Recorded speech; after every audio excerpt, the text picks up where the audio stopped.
Mi tesis doctoral no trataba sobre mitología en absoluto. Mi tesis doctoral analizaba los libros más vendidos de la historia, los bestsellers.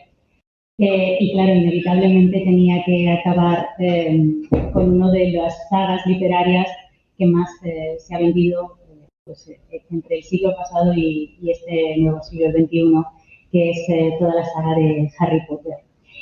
Cuando yo analizaba estos libros, lo que analizaba era, intentaba encontrar un punto en común con las novelas que más se habían vendido a lo largo de la historia, y inevitablemente casi todas coinciden en que tienen una alta capacidad de conectar con el lector, hace que estemos empatizando continuamente con el protagonista de la obra, aunque el protagonista sea un caballero andante de principios del 17 o que, por ejemplo, sea un robot en las historias de Asimov. Somos capaces de empatizar con ellos y tenemos puntos en común con esos protagonistas que hacen que, aunque sean muy diferentes sus vidas, sus biografías a la nuestra, al final encontremos puntos en común.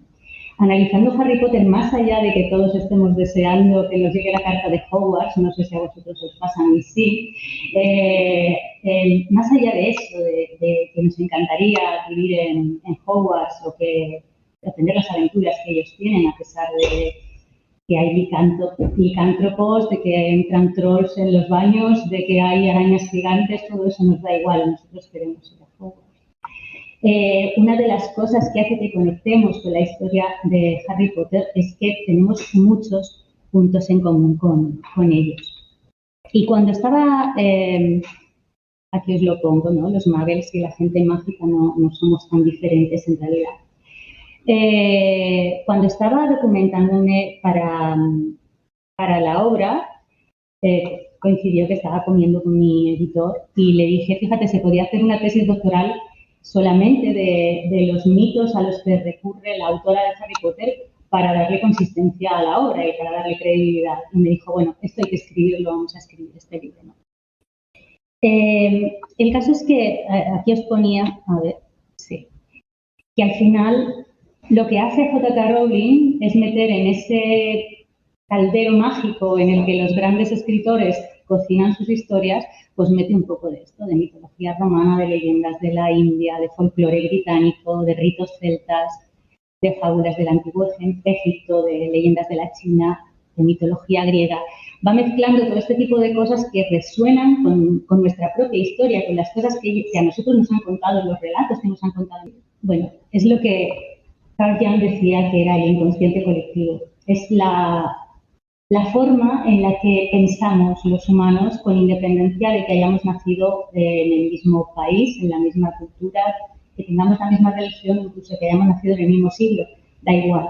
Al final hay una manera de pensar que nos hace que, bueno, pues que haya dragones en muchas culturas que no habían tenido contacto, que exista el ave fénix en muchas culturas que no habían tenido contacto, las sirenas, hay duendes en todos los bosques de cualquier lugar, hay duendes, hay hadas, hay personajes que pueden relacionarse, aunque se llamen de otra manera, pero existen en todas ellas. Entonces, esta es la división que tiene la obra, mitología de Harry Potter. Yo lo dividí en animales fantásticos, en seres extraordinarios, en objetos mágicos y en adivinación. Todas ellas, como os digo, tenían mucho que ver dentro de la obra, pero también mucho que ver dentro de nuestra propia idea, nuestra propia idiosincrasia. Tienen esa conexión con los niños que estudian en Hogwarts y con nosotros. Pero yo, para esta conferencia, me voy a centrar en las dos partes superiores, que son animales fantásticos y seres extraordinarios, que ya en su momento me creó un poco de conflicto porque era a veces complicado dividir entre qué era un animal fantástico y un ser extraordinario. Y ya, como estaba metida en el mundo de J.K. Rowling, quise utilizar el libro que sabréis que ella escribió después de Animales Fantásticos, que es el de Animales Fantásticos, que es uno de los textos que tienen los niños de Hogwarts, en el que te explica qué son animales y qué no. No me he terminado de cuadrar lo que ella consideraba animales y lo que no eran animales, entonces decidí dividir un poco la gente los seres extraordinarios. Yo los puse en aquellos que tienen aspecto físico más parecido a una persona que los otros que tenían más claro aspecto de animal. Entonces, bueno, al final me decanto por esos animales fantásticos y empiezo hablándoos del ave fénix. Bueno, el ave fénix en realidad es un ser que ha llegado hasta nosotros con esa imagen, esa idea de superar las adversidades, ¿no? Surge como el ave fénix de sus cenizas y así es como nosotros lo entendemos y también es como lo entienden en Hogwarts. El ave fénix de Dumbledore, bueno, Dumbledore es su animal, es el ave fénix, pero además la orden del fénix es ese ejército que él tiene y demás. Bueno, incluso su patronus también es un ave fénix.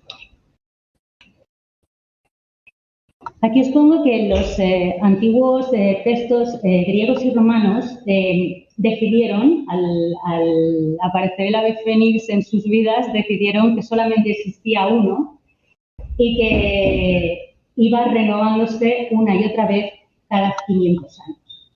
Ellos decían que vivía en Arabia, cerca de un pozo de agua fresca, al que acudía cada mañana para bañarse. Él, a la vez que se bañaba, pues entonaba una dulce melodía. Él era eterno gracias a un ardid por el cual aproximadamente cada 500 años, como os digo, moría y volvía a nacer.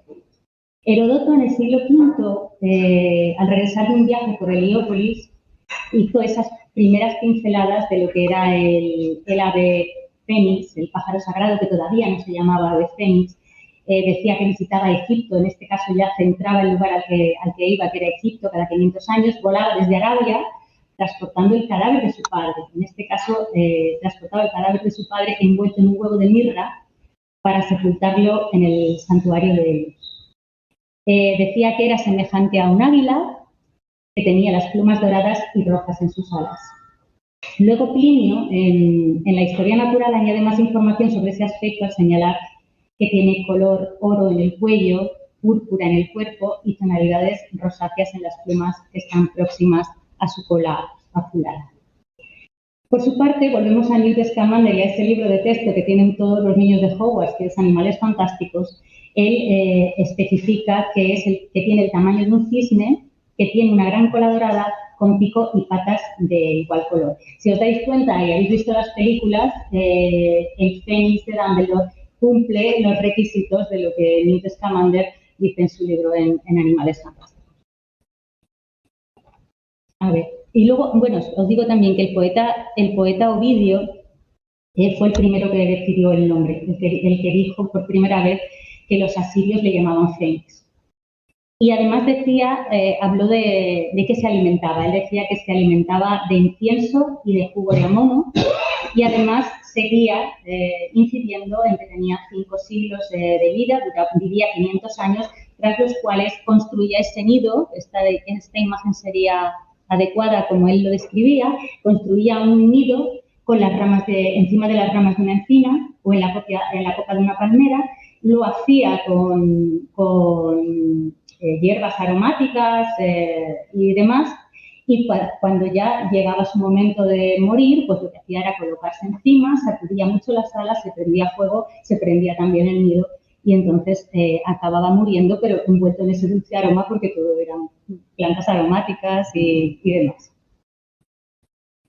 De ese montoncito de cenizas era de donde se surgía el ave fénix.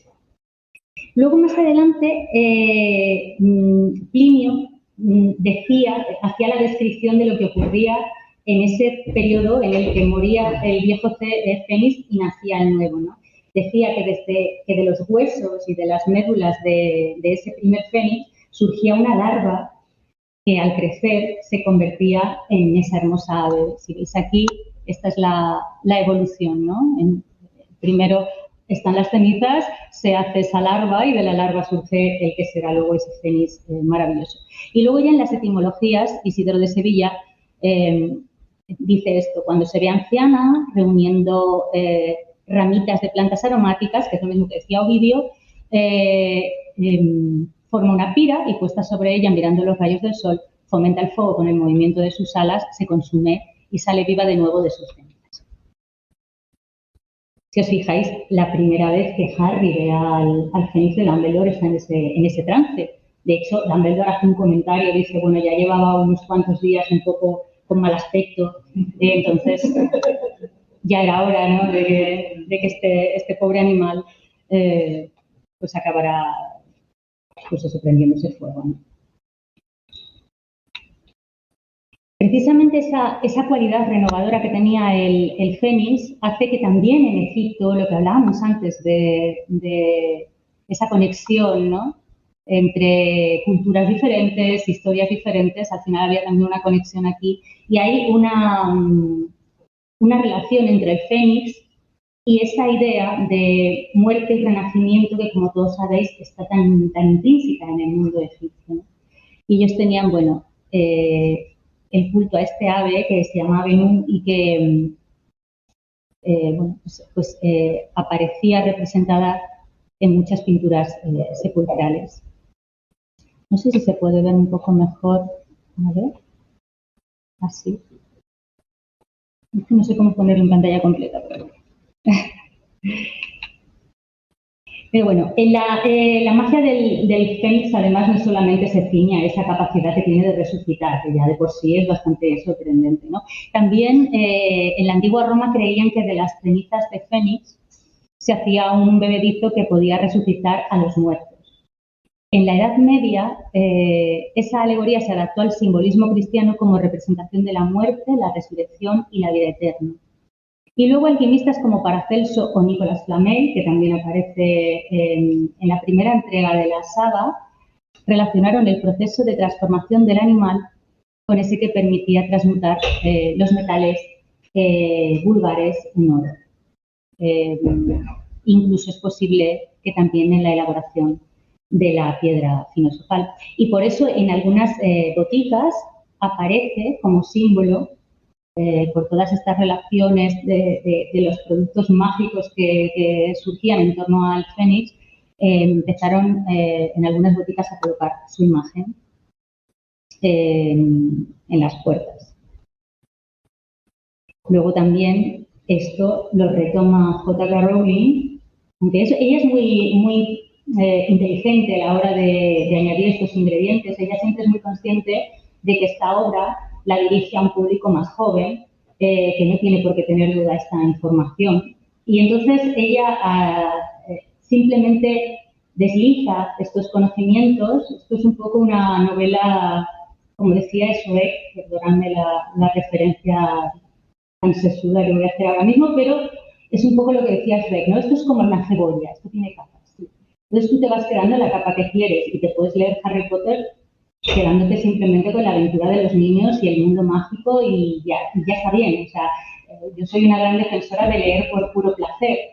Pero si uno ya quiere encontrar la parte interesante de la obra, igual que pasa con Tolkien, ¿no?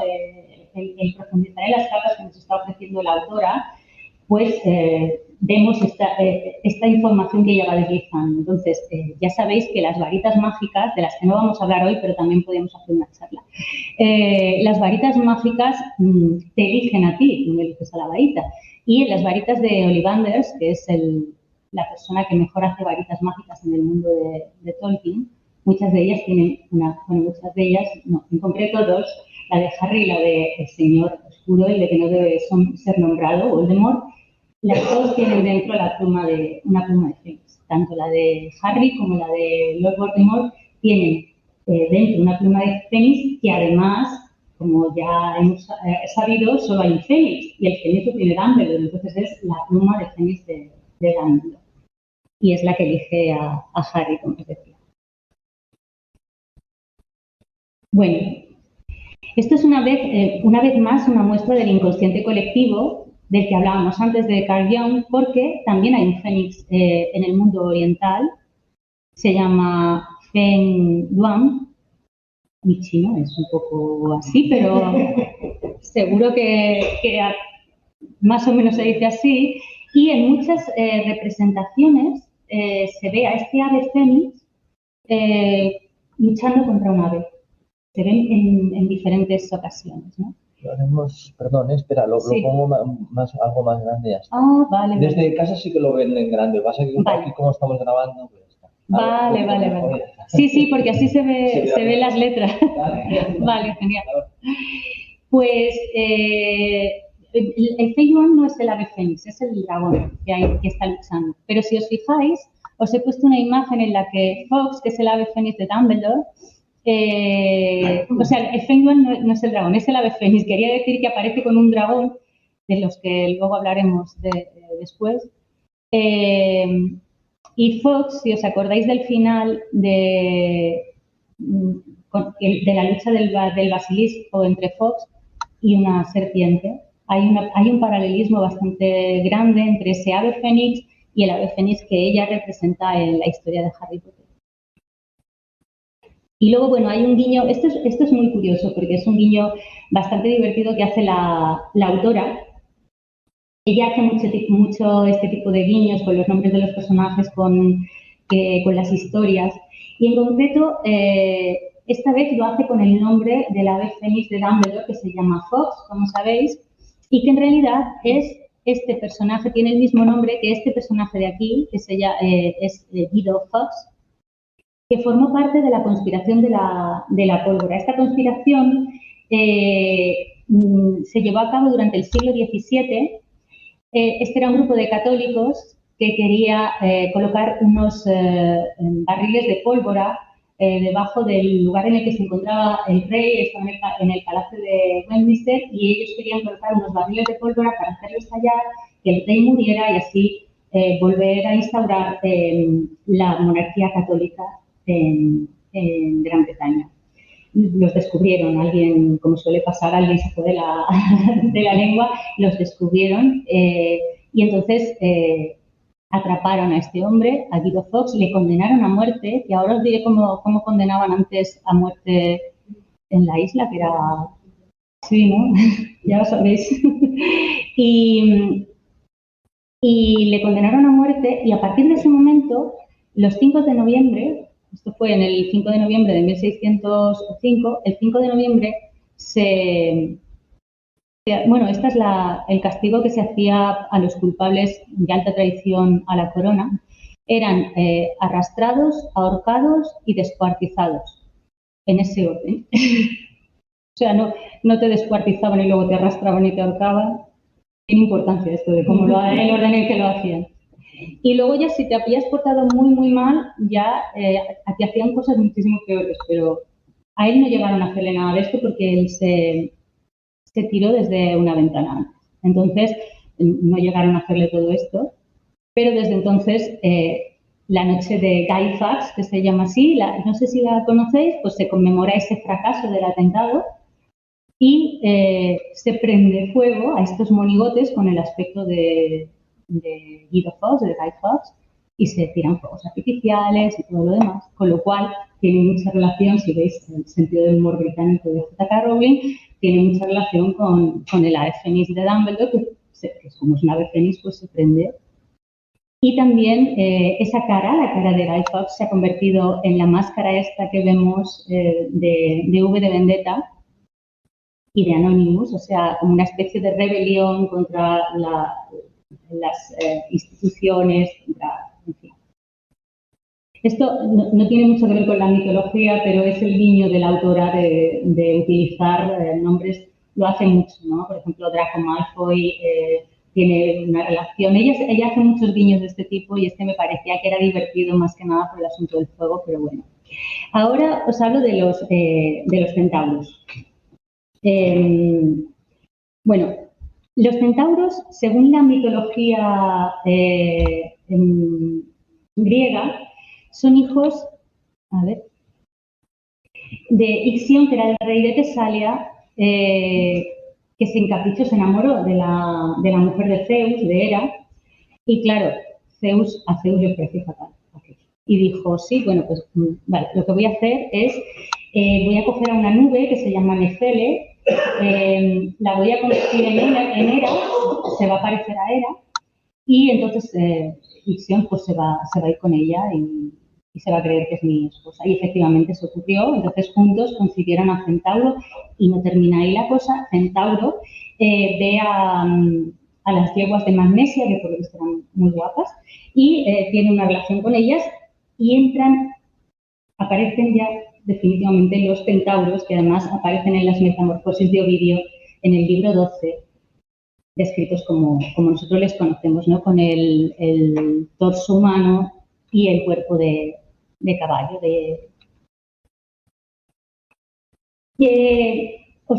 Os decía que esta historia, que parece muy romántica y demás, al final, bueno, pues hubo quien dijo, ¿cómo va a ser eso? Eso no puede ser así. Y entonces dijeron, en realidad a quien definen los centauros son a los habitantes de Tesalia, que eran un poco montaraces, iban siempre a caballo, eran muy agresivos y demás, y entonces se hizo esa comparativa, ¿no?, con el torso humano, el cuerpo de yegua, de caballo y demás, y así fue como pasaron a la historia.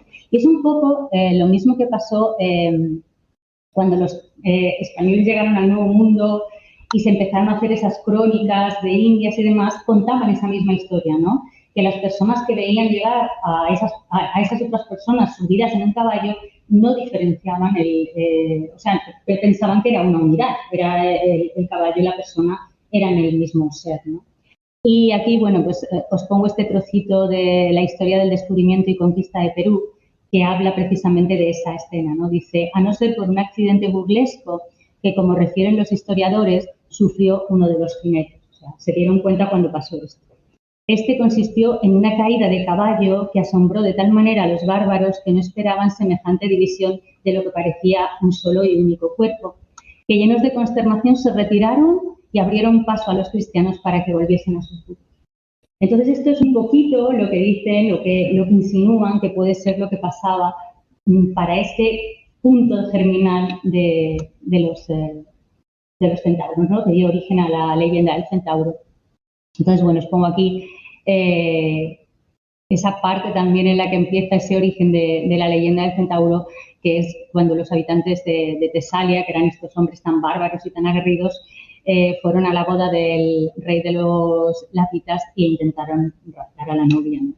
Aquello se vio fatal también por parte del rey de los lapitas. Los centauros se pelearon con los humanos, surge ahí la centauromaquia. Y hay muchas escenas de centauromaquia, si os fijáis, a lo largo de la historia del arte, las podemos ver en muchas ocasiones. Esta es en un plato, pero bueno, también podemos ver en las metopas del Partenón, también aparecen muchas veces estas escenas en las que hay centauros peleando con humanos. En el frontón occidental del templo de Zeus también están. También los pintores clásicos se unieron a la idea de representar esta centauromaquia. Esto es el rapto en el momento dado de los centauros, como veis, y el novio ahí persiguiendo a la novia. Y esta representación se repite muchas veces en la historia del arte. Y es interesante esa pelea que los centauros tienen con los humanos, porque si habéis visto y habéis leído Harry Potter, sabréis que en la historia los centauros que viven en el bosque prohibido de Hogwarts no se llevan bien con los humanos. Se respetan en cierto sentido, pero no se llevan bien. Ese es un guiño también que hace la autora con la historia real. Luego, más adelante, no todos los centauros se peleaban y eran montaraces y eran agresivos ni nada por el estilo. Les sabía, bueno, pues que les gustaba la diversión y que no les parecía mal tampoco juntarse con los humanos. Y entonces hay muchos representados también acompañando a Dioniso, pues eso, como va Dioniso, con sus cosas y sus vinos, sus copas y sus cosas y demás. Y están tocando el cuerno, la lira y divirtiéndose. En ese punto no parecen llevarse mal del todo con los humanos, ¿no? Y otro de los que tampoco se lleva mal con los humanos es uno de ellos, que es Quirón.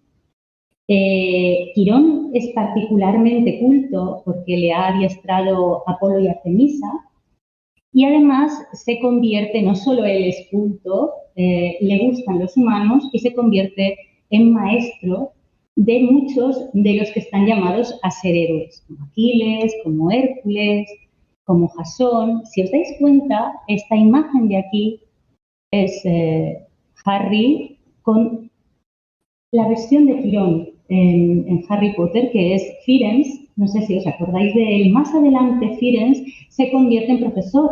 De hecho, sus otros compañeros del Bosque Prohibido le pegan, le castigan por haberse convertido en profesor, por haberse dejado subyugar por los humanos. Hay una escena en la que tienen que huir y Quirón lleva en su lomo a uno de los humanos y los demás se enfadan porque ha hecho eso, ¿no? Como si fuera un caballo normal. ¿Cómo te atreves a hacer esto? Y hay un momento dado en el que él es profesor de Hogwarts. Esto no aparece mucho en las películas, pero hay un momento dado en el que cuando a la profesora Trelawney le echan de... Ella daba astrología, adivinación, le contratan a él. O sea, le contratan. No sé cómo se hacen los contratos en Hogwarts, pero le llaman para ser el profesor. Y entonces los compañeros, los centauros que están en el bosque con él, le patean y él aparece lleno de moratones porque están enfadados porque ha hecho que, o sea, es como que se ha sometido a los humanos, ¿no? Y aquí veis a Firenze adiestrando también al llamado a ser héroe, que es Harry. Y también lo vemos en otras, ya sé que es mitología de Harry Potter, pero claro, este guiño se hace también en otras obras y me parecía interesante porque en Percy Jackson también aparece Quirón adiestrando a los llamados a ser héroes también. Esta es la película y no sé si habéis visto la serie, que ahora Quirón es este señor que ya va con traje, el otro es como más montaraz, pero en la serie nueva ya va con traje muy arreglado. Al final Quirón, Hidra, con el veneno de Hidra, envenenan una flecha y queda herido. Entonces, como los centauros, que esto es algo que no os había dicho, los centauros son inmortales. Entonces, claro, a pesar de que le ha herido la flecha con el veneno de Hidra, él no va a morir, pero va a sufrir terribles dolores durante toda la eternidad, con lo cual le pide a Zeus, por favor, que le conceda la muerte. Zeus se apiada de él y decide que vale de acuerdo, pero no una muerte completa, con lo cual le convierte en la constelación de Sagitario. Está en el cielo y es la constelación de Sagitario. Y de ahí otro de los guiños que hace J.K. Rowling, que es... bueno, espera, aquí. Que es que si os fijáis, ella señala varias veces que son unos, de hecho lo pone en boca de Hagrid, dice, son unos malditos astrólogos. No les interesa nada que estén más bajo de la luna. Porque ellos miran al cielo, hay conversaciones, si os acordáis, tanto en la película como en el libro, hay conversaciones en las que a lo mejor Harry o cualquiera de ellos les saludan y ellos dicen, sí, la luna parece que dice tal cosa. Ellos están a su aire, hablando de las estrellas y de la luna, y tiene que ver con esto también. Es otro de los guiños que la autora hace a esa historia de lo que le ocurre a Quirón. Y bueno, en el bosque, J.K. Rowling no nos dice cómo se reproducen estos seres, porque en el bosque prohibido ya veréis que no veis a ninguna hembra de centauro. Pero realmente a lo largo de la historia sí que se habla no de centauras, sino de centauridas. Aquí hay una, en un mosaico greco-romano, hay dos de ellas. Yo creo que la que está en medio también debe ser una hembra. En la película de Disney, en fantasía, también las vemos. Y hay obras literarias de Ovidio y de Shakespeare en las que también se habla de ella. Con lo cual sí que existen las centauridas, pero no aparecen en la obra de J.K. Rowling. Uy, qué despacio va. Pero, qué tensión. No sé si deciros, vale, son los unicornios. Bueno, pues los unicornios también tienen una historia bastante interesante que se cuenta también en los libros de Harry Potter. Aparecen más en los libros de Harry Potter que en las películas de Harry Potter.